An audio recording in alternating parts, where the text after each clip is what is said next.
So the UFC 257 press conference went down a little bit earlier on today, and I just wanted to provide my reaction to what I saw on that stage.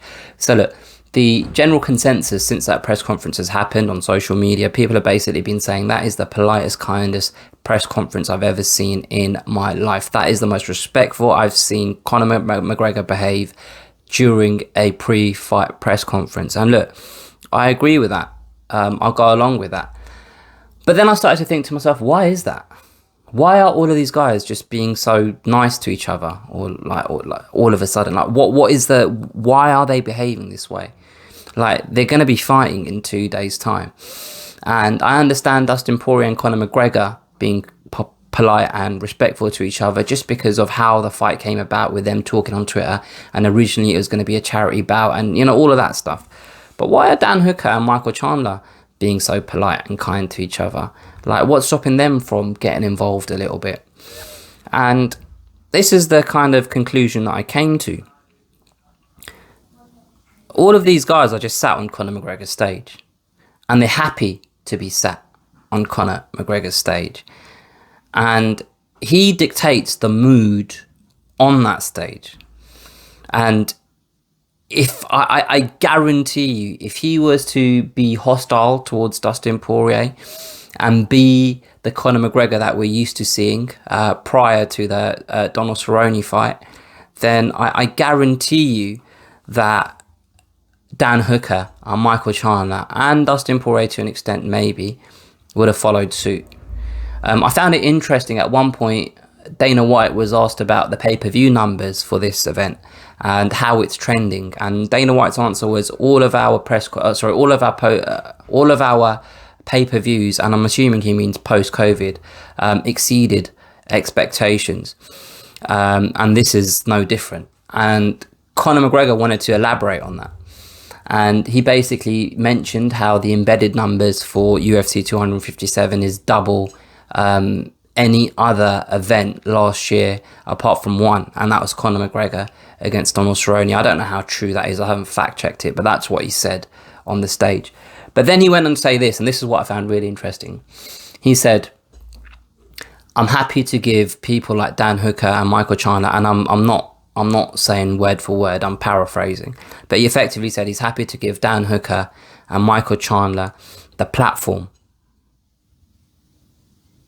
He's happy to give them the platform, right?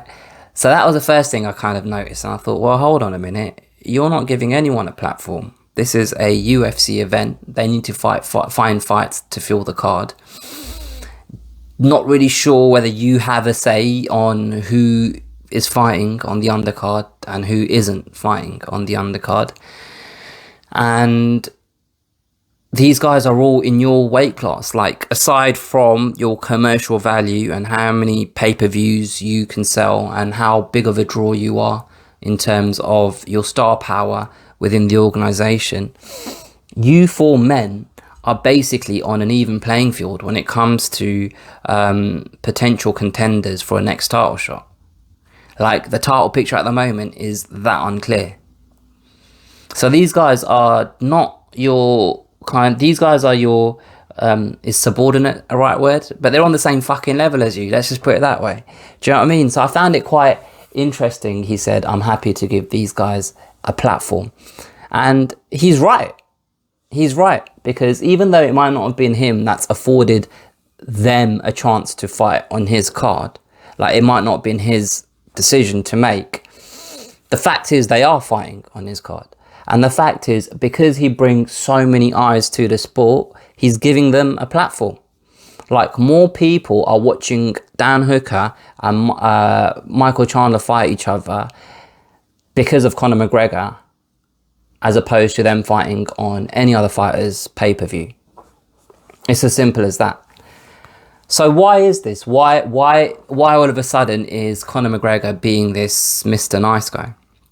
And this is what I think it is, and I might be wrong. I don't know him, I've never met him, but this is just my perception, my opinion. When Conor McGregor was being brash, rude, ignorant, disrespectful towards his opponents, it was while he was on this journey to achieve a goal. So whether it was on his route to become featherweight champion of the world, or on his journey to become lightweight champion of the world, or whether it was to sell a pay-per-view against Nate Diaz on short notice to make his welterweight debut, or the rematch against Nate Diaz where there was where he needed to avenge a defeat at welterweight. Like, there was always a goal in mind. Now,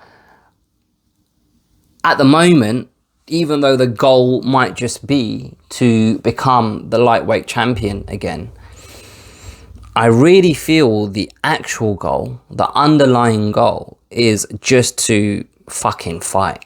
Like, that is what the goal is at the moment, is to be active, is to fight against Dustin Poirier, to perform, to win, and then go on to the next fight. I don't really feel like he's being driven to achieve a specific target. And this target is, I need to be the champion again. Like, don't get me wrong, obviously he'd rather take it than leave it. But I think that that's a change in mindset. Before he was fighting to win a belt. Now he's fighting to fight. And because of that, he's not looking at his opponent, whether it was Cerrone earlier or Dustin Poirier now, as someone standing in his way to achieve that target, to achieve that objective, to achieve that goal. Because he's not looking at Dustin Poirier as a person in his way, just a competitor that he's going to face off against for him to, be able to fight. He's just being kind and polite. And because he's bringing that kind, polite energy to the stage, the rest of the fighters are following suit because they all think, or they all behave, or they all inside feel like we're on Conor McGregor's platform. I don't know whether if it's the right turn of phrase to say they're grateful for being on, they're grateful to Conor McGregor. I don't know whether that's the case or not. But I feel like Conor McGregor is the man that dictates how everybody on that stage behaved today. And I find that quite interesting. Because when Dustin Poirier and Conor McGregor faced off, don't get me wrong, they both know that they were in a fight. Like, you can respect someone and still be willing to do what you need to do to them to get the victory. And that's what I saw when they faced off against each other. Dustin Poirier, I don't know, man. He's a funny cat, because I've seen him in kind of individually during like appearances on podcasts and just being interviewed by MMA journalists, Ariel or Brett, and even when he got interviewed a couple of times by Theo Von, who's just a podcaster stroke comedian. And he's a lot more comfortable in a one-on-one situation than he looked on stage earlier on today. And I feel like that's just how he is in a press conference dynamic. I don't think he was kind of, excessively nervous or whatever to be in the presence of Conor McGregor. I just feel like that's just not his strong suit. Sitting in a press conference in a room full of journalists and general public shouting and stuff like that. But I feel like there wasn't, like, sometimes in a pre-fight press conference you get to see something that you think, ooh, that might hinder him in the fight, or ooh, he's got him there, he's got him.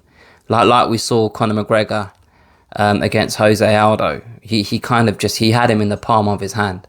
Do you know what I mean? He had Jose Aldo in the palm of his hand. Aldo was dancing to the tune of McGregor's drum. I think that's the saying. But there was no kind of advantage to be gained or lost today, because it was just quite, like I say, a respectful deal.